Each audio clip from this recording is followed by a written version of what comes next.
सत साहेब।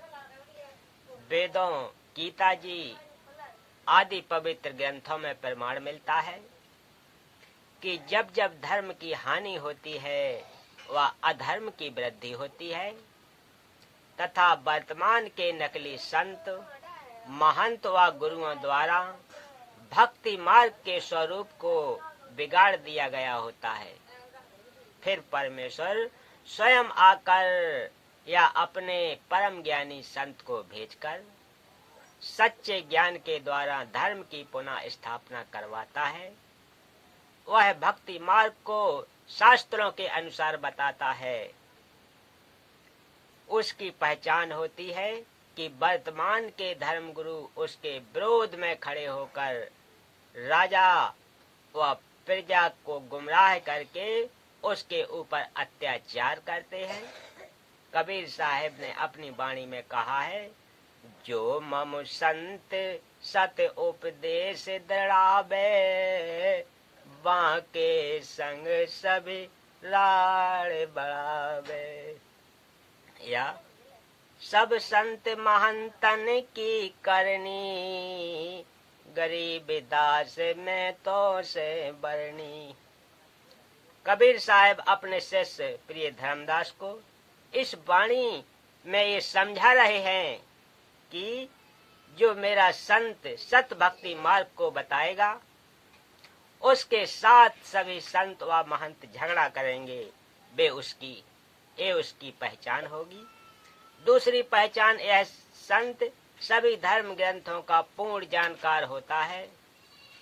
प्रमाण सतगुरु गरीबदास जी की वाणी में, सतगुरु के लक्षण कहूँ, मधुरे बैन विनोद, चार वेद षष्ठ शास्त्र, कहे 18 बोध।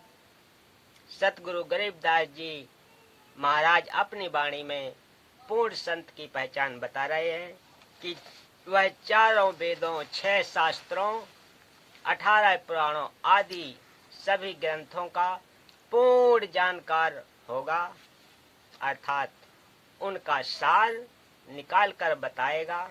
यजुर्वेद अध्याय 19 मंत्र 25-26 में लिखा है कि वेदों के अधूरे वाक्यों अर्थात सांकेतिक शब्दों व 1/4 श्लोकों को पूरा करके विस्तार से बताएगा। वह 3 समय की पूजा बताएगा। सुबह पूर्ण परमात्मा की पूजा, दोपहर को विश्व के देवताओं का सत्कार, वह संध्या आरती अलग से बताएगा। वह जगत का उपकारक संत होता है। तत्वदर्शी संत वह होता है जो वेदों के सांकेतिक शब्दों को पूर्ण विस्तार से वर्णन करता है, जिससे पूर्ण परमात्मा की प्राप्ति होती है। वह वेद के जानने वाला कहा जाता है। जिसे पूर्ण संत के विषय में मंत्र 25 में कहा है, वह दिन में 3 बार साधना करने को कहता है। सुबह को पूर्ण परमात्मा की पूजा, मध्याह्न को सर्व देवताओं का सत्कार तथा शाम को संध्या आरती आदि को अमृत वाणी के द्वारा करने को कहता है। वह सर्व संसार का उपकार करने वाला होता है। पूर्ण संत उसी व्यक्ति को शिष्य बनाता है जो सदाचारी रहे, अभक्ष पदार्थों का सेवन व नशीली वस्तुओं का सेवन न करने का आश्वासन देता है। पूर्ण संत उसी से दान ग्रहण करता है जो उसका शिष्य बन जाता है। फिर गुरुदेव से दीक्षा प्राप्त करके फिर दान दक्षिणा करता है। उससे श्रद्धा बढ़ती है। श्रद्धा से सत्य भक्ति करने से अविनाशी परमात्मा की प्राप्ति होती है, अर्थात पूर्ण मोक्ष होता है। पूर्ण संत भिक्षा व चंदा मांगता नहीं फिरेगा। गुरु बिन माला फेरते, गुरु बिन देते दान, गुरु इन दोनों निष्फल हैं, पूछो वेद पुराण। तीसरी पहचान 3 प्रकार के मंत्रों को 3 बार में उपदेश करेगा, जिसका वर्णन कबीर सागर ग्रंथ पृष्ठ नंबर 265 बोध सागर में मिलता है। वह गीता जी के अध्याय नंबर 17 श्लोक 23 व सामवेद संख्या नंबर 822 में मिलता है। तब कबीर अस कह बेलीना, ज्ञान भेद सकल कह देना। धर्मदास में कहो विचारी, जह तेन बह सब संसारी। पृथ्वी शिष्य होए जो आई, ता कहे पान देओ तुम भाई। जब देखूं तुम दृढ़ ज्ञाना, ता कहें कहूँ शब्द प्रवान। शब्द माहे जब निश्चय आवे, ता कहे ज्ञान अगाधे सुनावे। दोबारा फिर समझाया है। बालक समुचा कर है ज्ञाना, तासो कहूँ बचन प्रवाना।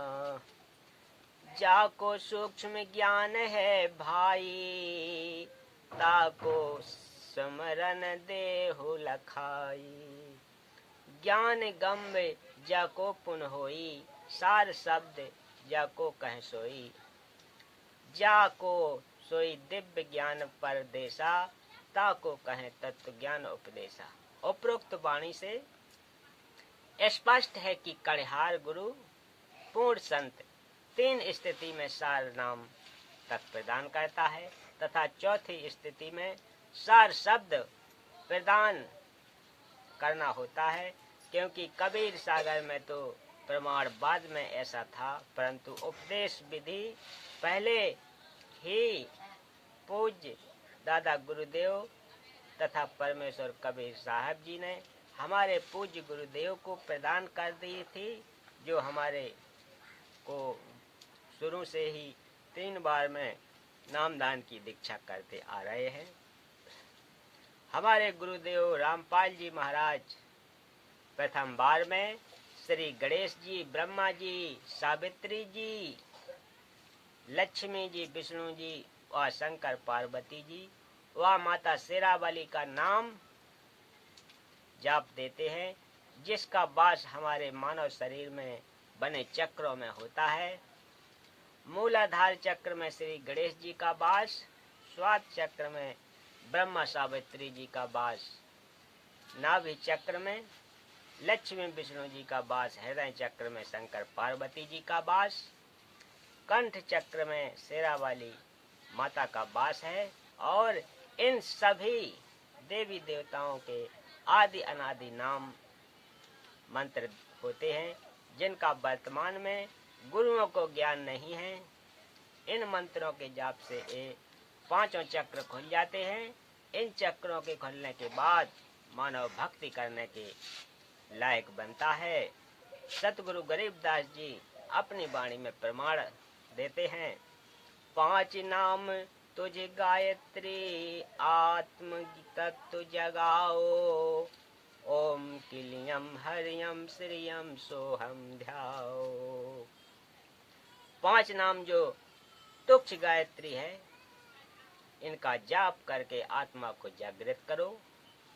दूसरी बार में 2 अक्षर का जाप देते हैं, जिनमें एक ओम और दूसरा तत् जो सांकेतिक गुप्त है, उपदेशी को बताया जाता है, जिनको श्वास के साथ जाप किया जाता है। तीसरी बार में सारनाम देते हैं, जो पूर्ण रूप से गुप्त है।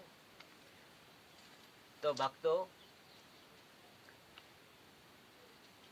आज की कथा यहीं समापन करते हैं। मिलते हैं अगली कथा में। तब तक के लिए सत साहेब।